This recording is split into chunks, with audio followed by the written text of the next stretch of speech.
Hello लोगोफोर नोंथांमोनखौ दिनै गोदान भिडिअ बरायबाय लोगोफोर दायो आं बे समाव नोंथांमोननि सिगाङाव मोनसे गोनांथार बा इम्पर्टेन्ट भिडिअ लाना फैदों दै बेनो जाहैबाय नोंथांमोना सरकारि फायखाना बा टयलेटखौ मोननो थाखाय अनलाइन एप्लाइ खालामदोंमोन दायो बे समाव सरकारि फायखाना बा टयलेट बा स्वच्छ भारत मिशननिफ्राय मोनसे गुड निउज आरो बेड निउज ओंखारना फैदों दै गुड निउजआ जाहैबाय एप्रुवेल आरो बेड निउजआ जाहैबाय रिजेक्टेड जानानै फैदों दायो गोबांनियानो नोंथांनियाबो रिजेक्टेड जाबाय जानो हागौ बेखौ आं दायो नैबे भिडिअआवहाय लाइभ प्रुफ नोंथांमोननो खोन्थागोन नोंथांमोनाबो बेबायदिनो बेड निउजआव गोग्लैदों जानो हागौ बेनिखायनो नोंथांमोना भिडिअखौ जागायनायनिफ्राय जोबनायसिम नायलांबानो जाबाय आरो लोगोफोर भिडिअखौ लाइक खालामना होदो आरो जायफ्रानाखि बे बड' मिक्सचार इउट्युब चेनेलाव गोदान फैदों नोंथांमोना बे बड' मिक्सचार इउट्युब चेनेलखौ साबस्क्राइब खालामनानै लाबानो जाबाय जेन' बेबायदिनो आङो बर' रावजों लेटेस्ट भिडिअ लानानै फैयोबा जेन' नोंथांमोनाबो मोननो हायो लोगोफोर दायो बे समाव आं नोंथांमोननो खोन्थागोन माबादि गुड निउज आरो माबादि बेड निउज ओंखारनानै फैदों आरो जुदि नोंथांमोना बेड निउजआव गोलैदोंबा नोंथांमोना मा खामानि मावनांगोन बेखौबो आं नोंथांमोननो खोन्थालांगोन दायो आङो बे समावहाय जे सरकारि टयलेट बा स्वच्छ भारत मिशननि अफिशियेल वेबसाइटआव हाबफैबाय आरो आं लगिन खालामबाय बिनिफ्राय आं नोंथांमोननो नैबे खनायावहाय क्लिक खालामनानै जे एप्लिकेशन जे स्टेटास बा एप्लिकेशन भिउ आं बेयाव क्लिक खालामबाय बेखौ आं नोंथांमोननो खोन्थागोन दायो बेवहाय नोंथांमोना नुनो हादों एप्लिकेशन स्टेटास जायफ्रानाखि सरकारि फायखाना बा टयलेटखौ मोननो थाखाय अनलाइन एप्लाइ खालामदोंमोन बे बिथांमोन गासिबनिबो जे एप्लिकेशन लिस्ट बेयाव गासिबो आंनियावहाय सजाजोब्बाय बिनिफ्राय बेयाव नोंथांमोना नुनो हादों रिसिभ अन बिथांमोना बबे डेटआवहाय माब्ला एप्लाइ खालामदोंमोन बेनिफ्राय नैबेवहाय स्टेटास दा बेनिफ्राय नैबे फार्स्टआव नोंथांमोना नुनो हादों नैबेवहाय एप्लिकेशन एप्रुभ बे बिथांनिया एप्लिकेशन एप्रुभ जाबाय एप्लिकेशन एप्रुभ जानाय माने बिथाङा फाइनाल स्टेजआवहाय एप्रुभ जाबाय सरकारि फायखानाखौ लुनो थाखाय बिथाङा जेब्लानाखि फैसा सोगोन बे फैसा मोननो थाखाय बिथाङा फाइनाल स्टेजआव एप्रुभ जाबाय थारमाने सेलेक्टेड जाबाय बिथाङा मोननो हासिगोन आरो जेब्लानाखि सोगोन अब्लानो बिथाङा मोननो हासिगोन दा आंनियावबो नै नोंथांमोना नुनो हादों स्क्रिनाव होगोन आङो मैयाहाय बेबायदि मोनसे एप्रुभनि मेसेज फैदों जुदि नोंथांमोननियावबो सोरनियावबा फैदों जानो हागौ जुदि नोंथांनियावबो बेबायदिनो एप्रुभेलनि बा एप्रुभनि बेबायदि मेसेज फैदोंब्ला नोंथाङाबो फाइनाल स्टेजआवहाय सेलेक्ट जाबाय नोंथांमोनाबो जेब्लानाखि फैसा सोगोन नोंथांमोना मोननो हासिगोन आरो टेनसन गैला दा बे जाहैबाय खोथाया बिनिफ्राय बेवहाय नेक्स्टआवहाय दङ जाहैबाय नोंथांमोना नुनो हादों बेवहाय सेकेन्डआवहाय एप्लिकेशन रिजेक्टेड दा बिथांनिया एप्लिकेशन रिजेक्टेड जाबाय थारमाने बिथाङा फाइनाल स्टेजआवहाय जे सरकारनि जे टयलेट लुनो थाखाय फैसा हाबनांगौ दंमोन बेखौ बिथाङा मोननो हानाय नंला आरो बिथाङा एप्लिकेशन रिजेक्टेड जाबाय फाइनाल स्टेजआव खुनु राहा गैला आरो बिथाङा मोनखानाय नंला आरो दा बे जाबाय खोथाया दा मानो थाखाय बेबायदि जाखो बेखौ आं दा खोन्थागोन दसे उनाव बेनिफ्राय दा नैबेयावहाय नोंथांमोना नुनो हादों नैबेयावहाय थार्ड नाम्बारावहाय एप्लिकेशन रिसिभ थारमाने जेब्लानाखि नोंथांमोना बे सरकारि फायखानानि थाखाय अनलाइन एप्लाइ खालामो अब्ला बियो स्टेटासआवहाय एप्लिकेशन रिसिभ जानानै थाखायो दै दा बिथांनिया दासिमबो एप्लाइ खालामनायनिफ्राय दासिमबो रिसिभआवनो दं एप्लिकेशन रिसिभआवनो थारमाने बिथांना दासिमबो एप्रुभबो जायाखै बा रिजेक्टबो जायाखै दायो आं खोन्थानो हास्थायदों जे दायोथ' गामि बा भिलेज वाइज बा बिसिडिस लेभेलावहाय जे भेरिफाइ जागासिनो दं बे भेरिफाइआ ब्लक लेभेलनिफ्राय फैदों दै आरो बे भेरिफाइआ जाखाङोबानो ब्लक लेभेलनिफ्राय नोंथाङा बे सरकारि फायखानाखौ लुनो जे एलिजिबोल नंगौ ना नङा बेखौहाय बिथांमोना एप्रुभ खालामो जुदि नोंथाङा एलिजिबोलबा बा मोननो हाथावनाबा आरो मोननो हाथावना नङाबा बेखौहाय रिजेक्ट खालामनानै हरो दा मेन खोथाया जाहैबाय एप्रुभेल बा एप्रुभ आरो रिजेक्ट खालामनाया ब्लक लेभेलनिफ्रायसो जायो दै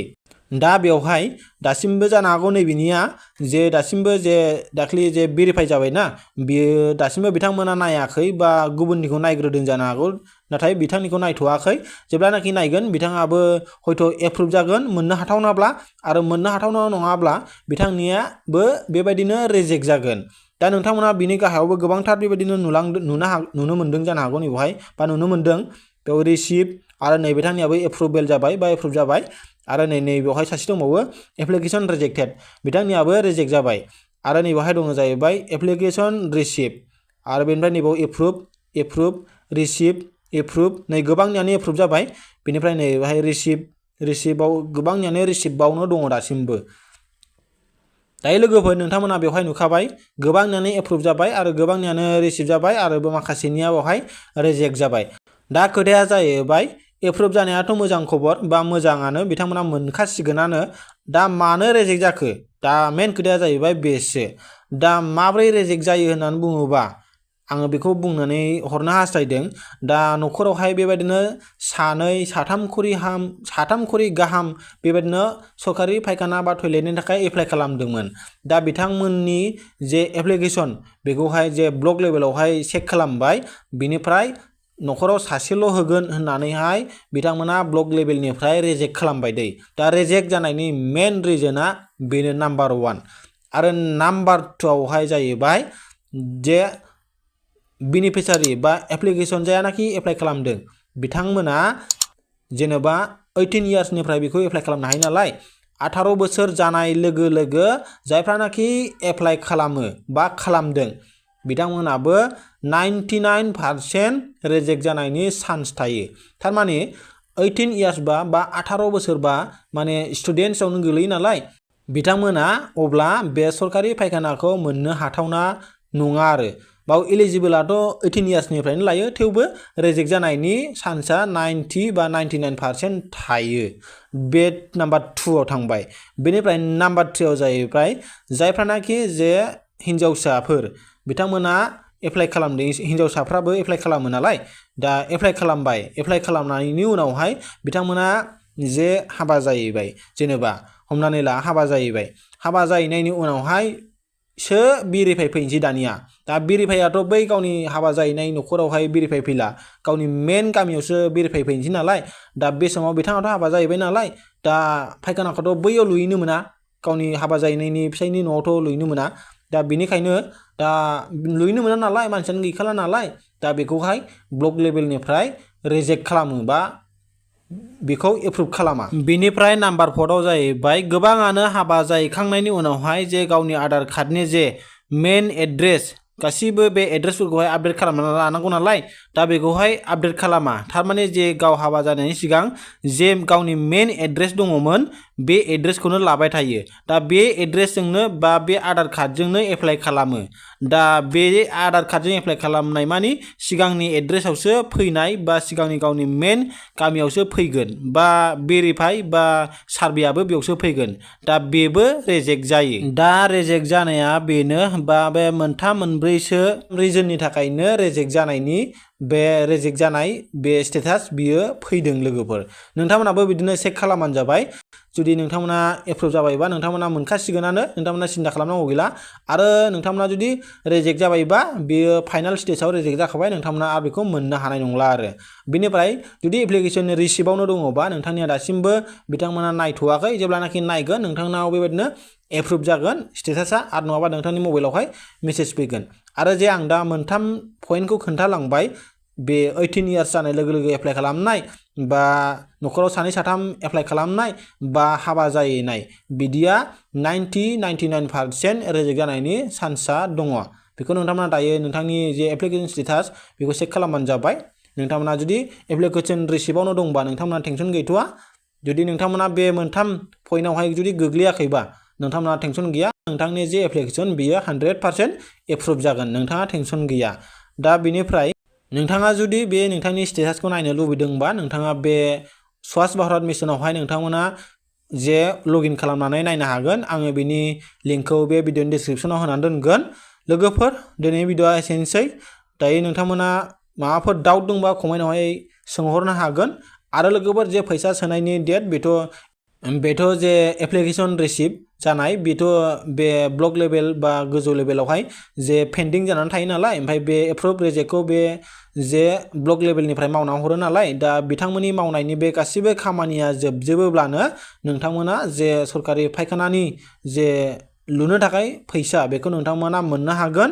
आरो लोगोफोर आंथ' खोनानो मोनदों जे दायो गावबागावनि जे एकाउन्टआव हाबोब्लाबो दा ब्लक लेभेलनिफ्रायसो फैनानैहाय बे लुनायनि खामानि बिथांमोनासो आखायाव लासिगोन होननाय खोनादों। मानो होननानै बुङोब्ला थांनाय इयारावहाय गोबांनाखि जायफ्रानाखि फार्स्ट इनस्टलमेन्टखौ मोनबाय बिथांमोना गोबाङानो लुवाखै, बिथांमोना जास्ट मोनदोंब्लाबो बिथांमोना गावनि पार्सनेल खामानिफ्राव बाहायबाय बा खायसे ओरैनो जानानै थाबाय आरो थारमाने जे टयलेटखौ बिथांमोना लुवाखै। दा दाखालि जे जिअ'टेग जानानै फैबाय बे जिअ'टेगआवहाय जे सासेबो मानसिनिखौ गोबां मानसियानो 90% मानसिनिखौनो जे टयलेटखौ मोननो हायाखै आरो थारमाने जिअ'टेग खालामनाय समावहाय बिथांमोना माबेखौ जिअ'टेग खालामगोन बिनि जे फायखाना नागिरबाबो मोननो हायाखै। दा बिनि थाखायनो रेपर्ट थांदों गोजौ लेभेलावहाय। दा बे रेपर्ट थांनायनि जाहोननि थाखायनो दायो गावसोरसो आखायाव लासिगोन होननाय बायदि खोनादों आङो। बेखौ समासो फोरमायसिगोन। जेब्लानाखि फैसा सोयो अब्लासो मोनथिसिगोन लोगोफोर। जुदि बे नोंथांमोना सरकारि फायखानाखौहाय गाव गावनो लुनो मोनोब्लाथ' नोंथांमोना मोजांनि खोथा, नोंथांमोना मोजाङै लुनो हागोन। नाथाय जेब्लानाखि बिसोर आखायाव लागोन मावनो थाखाय अब्ला एसे खामानिफ्राथ' माबायदि जायो जोंथ' मिथिखागौ। अब्ला लोगोफोर नोंथांमोनाबो बेबायदिनो चेक खालामबानो जाबाय। दिनैनि जे सरकारि फायखाना बा टयलेटनि लेटेस्ट आपडेटआ बेनोमोन। अब्ला लोगोफोर नोंथांमोना भिडिअखौ मोजां मोनोबा लाइक खालामना होबानो जाबाय। आरो जायफोरनाखि चेनेलाव गोदानै फैदों नोंथांमोना बे बड' मिक्सार इउटुब चेनेलखौ साबस्क्राइब खालामनानै लाबानो जाबाय। जेन' बेबायदिनो इयुनावहाय आङो आपडेट ओंखारना फैबावोबा नोंथांमोननो लाना फैगोन। अब्ला लोगोफोर दिनै भिडिअआ एसेनोसै, हागौमानि भिडिअखौ शेयार खालामनानै होबानो जाबाय। अब्ला लोगोफोर नेक्स्ट भिडिअआव लोगो मोनगोन।